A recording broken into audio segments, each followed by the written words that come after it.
ದೃಷ್ಟಿ ನ್ಯೂಸ್ಗೆ ಸ್ವಾಗತ ಸುಸ್ವಾಗತ. ಪ್ರಿಯ ವೀಕ್ಷಕರ, ಮಂಡ್ಯದಲ್ಲಿ ಶ್ರೀ ಸಂತ ಸೇವಾಲಾಲ ಮಹಾರಾಜರ ಜಯಂತ್ಯೋತ್ಸವ.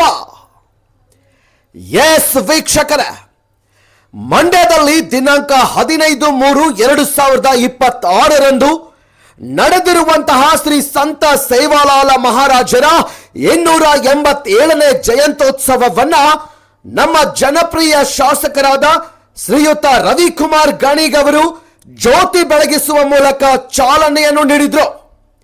ಮತ್ತು ಇಲ್ಲಿ ತುಂಬಾ ವರ್ಷದಿಂದ ವಾಸವಾಗಿರುವಂತಹ ಜನರಿಗೆ ಹಕ್ಕು ಪತ್ರವನ್ನ ನೀಡಿ ನಮ್ಮ ಕಾಲೋನಿಯನ್ನ ಅಭಿವೃದ್ಧಿ ಪಡಿಸೋದಾಗಿ ಹೇಳಿದ್ದಾರೆ.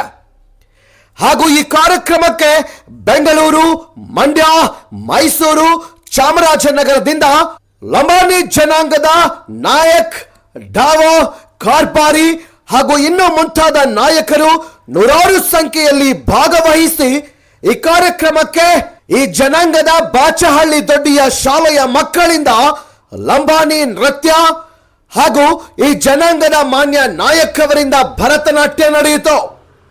ಮತ್ತು ಈ ಜನಾಂಗದ ಕಿರುತೆರೆ ಮತ್ತು ಚಲನಚಿತ್ರ ನಟಿ ಕುಮಾರಿ ರಾಧ್ಯರಾಜ್ ಅವರನ್ನ ಹಾಗೂ ರಾಷ್ಟ್ರೀಯ ಕ್ರೀಡಾಪಟು ಕುಮಾರಿ ವಸಂತ್ ಬಾಯಿ ಅವರನ್ನ ನಮ್ಮ ಸಂಘದ ವತಿಯಿಂದ ಸನ್ಮಾನಿಸಲಾಯಿತು. ಮತ್ತು ಇನ್ನು ತುಂಬಾ ಜನರನ್ನು ಮಂಡ್ಯ ಜಿಲ್ಲಾ ಲಂಬಾಣಿ ಬಂಜಾರ ಸೇವಾ ಸಂಘದ ವತಿಯಿಂದ ಸನ್ಮಾನಿಸಿ ಗೌರವಿಸಲಾಯಿತು. ಲಂಬಾಣಿ ಕಾಲೋನಿ ತಾಂಡಾ ವತಿಯಿಂದ ಮುಖಂಡರಾದ ವೆಂಕಟ್ ನಾಯಕ್ ಅಧ್ಯಕ್ಷರು, ಸಿದ್ಯಾ ನಾಯಕ್, ಎನ್ಆರ್ ನಾಯಕ್, ರಮೇಶ್, ಕಿರಣ್ ಮತ್ತು ಎಲ್ಲ ತಾಂಡಾದ ವತಿಯಿಂದ ಅಪಾರ ಜನಸಾಗರದೊಂದಿಗೆ ಅದ್ಧೂರಿಯಾಗಿ ಶ್ರೀ ಸಂತ ಸೇವಾಲಾಲ್ ಮಹಾರಾಜರ ಜಯಂತ್ಯೋತ್ಸವವನ್ನು ಆಚರಿಸಲಾಯಿತು. ವರದಿ ಬಾವಿಹಳ್ಳಿ ನಂದ್ಯ ನಾಯಕ್, ದೃಷ್ಟಿ ನ್ಯೂಸ್, ಮಂಡ್ಯ.